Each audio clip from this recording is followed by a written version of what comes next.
আসসালামু আলাইকুম রহমতুল্লাহি ওবারাকাত।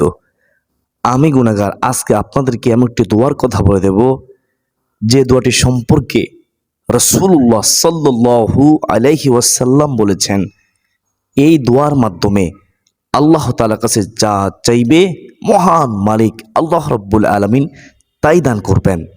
বলুন না সুবহানাল্লাহ। এই দোয়াটি অত্যন্ত গুরুত্বপূর্ণ দোয়া, পরীক্ষিত দোয়া। এই দোয়াটি হচ্ছে ইসমে আজম। আমরা সবাই জানি ইসমে আজমের মাধ্যমে যা চাওয়া হয় আল্লাহ তাআলা তাকে তাই দান করেন। রিজিক চাইলে রিজিক দিবেন, সন্তানের প্রয়োজন হলে সন্তান চাইলে আল্লাহ রব্বুল আলামিন সলিহিন নেককার সন্তান দান করবেন। আপনি গুনাহগার, আপনি পাপী, আপনি গুনাহ থেকে আল্লাহ তাআলার কাছে ক্ষমা চাইলে আল্লাহ রব্বুল আলামিন ক্ষমা করে দিবেন। আপনার চোখের গুনাহ, জবানের গুনাহ, হাতের গুনাহ, পায়ের গুনাহ, সর্ব অঙ্গ প্রত্যঙ্গের সমস্ত গুনাহ আল্লাহ রব্বুল আলামিন ক্ষমা করে দিয়ে আপনাকে নিষ্পাপ মাসুম করে দিবেন। সুবহানাল্লাহ। এই দোয়াটি এত দামি দোয়া। আপনি যদি আল্লাহ তাআলার কাছে ঋণ থেকে মুক্তি কামনা করেন, আপনার যদি পাহাড় সমপরিমাণ ঋণও থাকে, অবশ্যই যদি আল্লাহ তাআলা আপনার প্রতি সন্তুষ্ট হয়ে যায় আপনার ঋণ পরিশোধ হবে, বিন্দুমাত্র সন্দেহ নেই। আপনার সকল সমস্যার সমাধান হবে। তাই আমি অনুরোধ করব, ধৈর্য সহকারে আজকের এই গুরুত্বপূর্ণ আলোচনাটি মনোযোগ দিয়ে শেষ পর্যন্ত শুনুন। এই দোয়াটি শিখুন, এই দোয়ার আমল করে আল্লাহ তাআলার কাছে সাহায্য চান। প্রিয় দিন মুসলমান ভাই বোনেরা, এই দোয়াটি আপনারা তাহাজ্জুদ নামাজের সময় পড়বেন। তো তাহাজ্জুদ নামাজ কখন পড়বেন, তাহাজ্জুদ নামাজের নিয়ত কীভাবে করবেন, কোন সূরা দিয়ে পড়বেন, তাহাজ্জুদ নামাজের সেজদায় কোন দোয়াটি পড়বেন এবং তাহাজ্জুদ নামাজের পরে কোন তাসবিহগুলো পড়বেন, কিভাবে এই ইসমে আজমটি পড়বেন, কতবার পড়বেন, কীভাবে মুনাজাত করবেন, সম্পূর্ণ নিয়ম কানুন যদি জানতে চান তাহলে মনোযোগ দিয়ে শুনতে হবে। মনোযোগ দিয়ে শুনুন, খুব সহজে জানতে পারবেন। তো আমরা মূল আলোচনায় চলে যাই। আমরা প্রথমত রাতে যখন জাগ্রত হব ঘুম থেকে, তখন একটি দোয়া পড়ে নেব। আলহামদুলিল্লাহিল্লাযী আহইয়ানা বা'দামা আমাতানা ওয়া ইলাইহিন নুশুর। যখনই জাগ্রত হব সাথে সাথে দোয়াটি পড়ে নেব। তারপর ইস্তেঞ্জার প্রয়োজন হলে ইস্তেঞ্জা করে নেব। তারপর আমরা উত্তম রুজু করে নেব। উত্তম রুজু করে রাতে আমরা তাহাজ্জুদ নামাজ আদায় করব। আমরা যখন জায় নামাজে দাঁড়াবো, জায় নামাজের দোয়াটি আমরা পড়ে নেব। ইন্নী ওয়াজ্জাহতু ওয়াজহিয়া লিল্লাযী ফাতারাস সামাওয়াতি ওয়াল আরদা হানিফা ওয়া মা আনা মিনাল মুশরিকিন। জায় নামাজের দোয়াটি পড়ার পরে আমরা নিয়ত করব, আমরা কমপক্ষে 2 রাকাত তাহাজ্জুদ নামাজ আদায় করব ইনশাআল্লাহ। আপনি চাইলে 2 রাকাত করে 4 রাকাত, 6 রাকাত, 8 রাকাত, 10 রাকাত আপনি তাহাজ্জুদ নামাজ পড়তে পারেন। কমপক্ষে 2 রাকাত তাহাজ্জুদ নামাজ পড়তে হয়। তো আপনি নিয়ত করবেন এভাবে, আমি আল্লাহ তাআলাকে সন্তুষ্টি করার জন্য 2 রাকাত তাহাজ্জুদ নামাজ পড়ার নিয়ত করলাম, আল্লাহু আকবার। এইভাবে সহজেই নিয়ত করে নেবেন। আশা করি সকলে নিয়ত করতে পারবেন ইনশাআল্লাহ। তো কোন সূরা দিয়ে পড়বেন, নির্দিষ্ট কোনো সূরা নেই, আপনি যে কোনো সূরা দিয়েই তাহাজ্জুদ নামাজ পড়তে পারবেন। অনেকে আছে তাহাজ্জুদ নামাজ পড়ে সূরা ফাতিহার সাথে সূরা ইখলাস 3 বার করে, পড়তে পারেন, কোনো সমস্যা নেই। মূল কথা হলো যে কোনো সূরা দিয়ে আপনি তাহাজ্জুদ নামাজ পড়তে পারবেন। তারপর যখন আপনি সেজদায় যাবেন, তাহাজ্জুদ নামাজের সেজদায় কীভাবে দোয়া করবেন শুনুন। সেজদায় দোয়া করতে দেরি, কবুল করতে আল্লাহ তাআলা দেরি করে না। সেজদায় দোয়া করবেন, প্রথমত সেজদার তাসবিহ পড়বেন, সুবহানা রাব্বিয়াল আ'লা, সুবহানা রাব্বিয়াল আ'লা, সুবহানা রাব্বিয়াল আ'লা। কমপক্ষে 3 বার তাসবিহ পড়ার পরে তারপর আপনি আল্লাহ তাআলার শিখানো ভাষায় আপনি দোয়া করবেন আল্লাহ তাআলার কাছে। অত্যন্ত গুরুত্বপূর্ণ একটি দোয়া, আমরা সবসময় দোয়াটি পড়ে থাকি মুনাজাতের মধ্যে। রব্বানা আতিনা ফিদ দুনিয়া হাসানাতাও ওয়া ফিল আখিরাতি হাসানাতাও ওয়া কিনা আযাবান নার। এই দোয়াটি আমি আবার বলতেছি, এই দোয়াটি পড়বেন সেজদার মধ্যে কমপক্ষে একবার। রব্বানা আতিনা ফিদ দুনিয়া হাসানাতাও ওয়া ফিল আখিরাতি হাসানাতাও ওয়া কিনা আযাবান নার। তারপরে আপনি নিজের বাসাও সেজদায় দোয়া করতে পারেন। আপনি সেজদা দিয়েছেন কাফিরের মধ্যে, মুসলমানের মধ্যে, না না না, আপনি সেজদা দিয়েছেন মহান মালিক আল্লাহ রব্বুল আলামিনের কুদরতি কদমের মধ্যে। প্রিয় মুসলমান ভাই বোনেরা, তো এইভাবে আপনারা 2 রাকাত তাহাজ্জুদ নামাজ আদায় করে নেবেন। মনে রাখবেন, নির্দিষ্ট কোনো নিয়ম নেই, নির্দিষ্ট কোনো সূরা নেই, আপনি যে কোনো নিয়মেই এই 2 রাকাত তাহাজ্জুদ নামাজ পড়তে পারবেন। অন্যান্য সময় যেভাবে আপনার নফল নামাজ পড়েন ঠিক সেভাবে, শুধু নিয়ত করতে হবে আমি 2 রাকাত তাহাজ্জুদ নামাজ পড়ার নিয়ত করলাম। নামাজ পড়তে হবে খুশুখুদুর সাথে, তাড়াহুড়ো করা যাবে না। তো প্রিয় মুসলমান ভাই বোনেরা, আশা করি আপনারা বুঝতে পেরেছেন কীভাবে 2 রাকাত তাহাজ্জুদ নামাজ পড়বেন। তো 2 রাকাত তাহাজ্জুদ নামাজ পড়া হয়ে গেলে তারপরে আপনারা দুরূদ শরীফ, দুরূদ ইব্রাহিম 3 বার পড়বেন। আল্লাহুম্মা সাল্লি আলা মুহাম্মাদিন, আমার সাথে একবার পড়ুন, 10টি রহমত বর্ষিত হবে, সাথে সাথেই 10টি গুনাহ মাফ হবে, 10 গুণ সম্মান বৃদ্ধি হবে। সুবহানাল্লাহ, পড়ুন আমার সাথে। আল্লাহুম্মা সাল্লি আলা মুহাম্মাদিন ওয়া আলা আলি মুহাম্মাদ কামা সাল্লাইতা আলা ইব্রাহিম ওয়া আলা আলি ইব্রাহিম ইন্নাকা হামিদুম মাজিদ।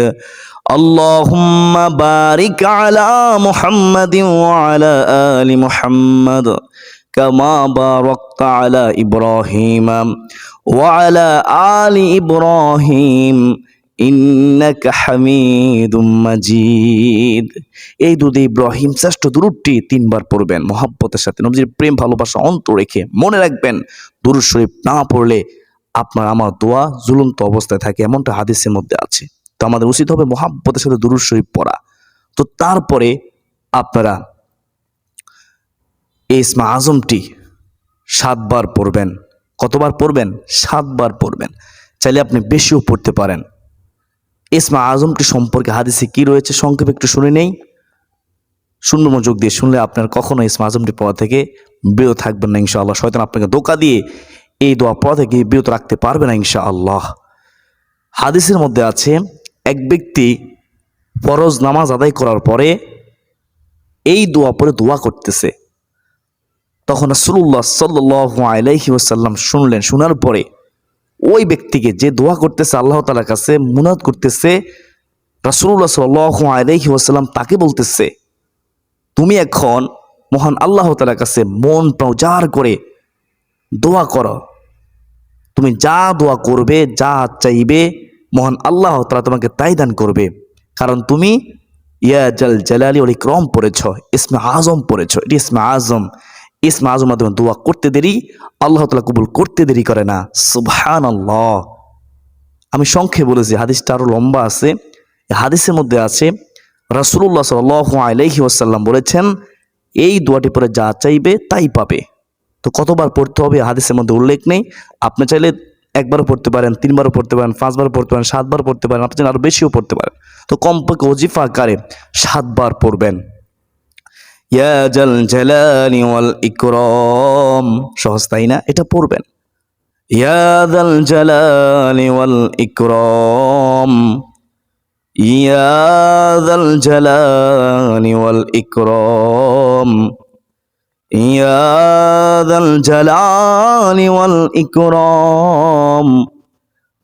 তো ইসমে আজমটি 7 বার পড়ার পর আপনি সাইয়্যিদুল ইস্তিগফার 1 বার পড়বেন। শ্রেষ্ঠ তাওবা দোয়া। তাওবা দোয়া অনেক আছে, তার মধ্যে শ্রেষ্ঠ তাওবা দোয়া হচ্ছে এই দোয়াটি, সাইয়্যিদুল ইস্তিগফার।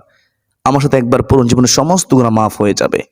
কখন যে মৃত্যু এসে যাবে অত যায় না। পড়ে না আমার সাথে 1 বার।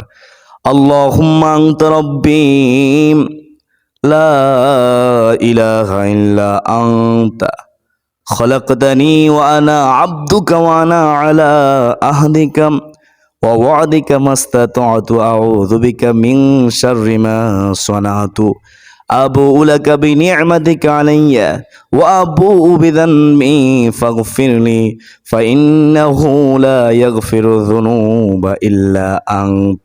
আল্লাহ, তুমি কবুল করো আমাদের তাওবা, আল্লাহ আমাদেরকে মাফ করো। সকলে বলি আল্লাহুম্মা আমিন। এই সাইয়্যিদুল ইস্তিগফারটি 1 বার পড়বেন। তো তারপরে যদি আপনার সাথে ইস্তিগফার নাই পড়তে পারেন, আপনি দেখে তোগুলো পড়বেন। দেখে তোগুলো নাও পড়তে পারেন, আপনি হতাশ হবেন না, ছোট ইস্তিগফারটি আস্তাগফিরুল্লাহ আস্তাগফিরুল্লাহ আস্তাগফিরুল্লাহ ছোট ইস্তিগফারটি আপনি 100 বার পড়বেন তাসবিহাতিন অথবা হাতের কর দিয়ে। প্রিয় মুসলমান ভাই বোন, আরও কিছু আমল আছে আপনি চাইলে করতে পারেন। যদি আপনার অন্য আমল নাও করেন, কমপক্ষে আমি যেভাবে বলেছি এভাবে আমল করার পরে তারপরে আপনি মুনাত করবেন, দু হাত প্রসারিত করে আল্লাহ তার কাছে সাহায্য চাইবেন। আল্লাহ গো, এমন এক সময় দোয়া করতেছি গো আল্লাহ, যে সময় তুমি আল্লাহ নিজেই আমাদেরকে ক্ষমা করার জন্য ডাকতেছ। আল্লাহ, এমন এক সময় দোয়া করতেছি গো মালিক, যে সময় তুমি রিজিক দেওয়ার জন্য ডাকতেছ। আল্লাহ, এমন এক সময় দোয়া করতেছি যে সময়ে আমাদেরকে ক্ষমা করার জন্য তুমি নিজে ডাকতেছ, আমাদের হাজত পূরণ করার জন্য তুমি ডাকতেছ। আল্লাহ, আমার বিশ্বাস তুমি আমাদের দোয়া কবুল করবে, আমাকে তুমি খালি হাতে ফিরিয়ে দিও না। আল্লাহ, আমার অভাব দূর করে দাও।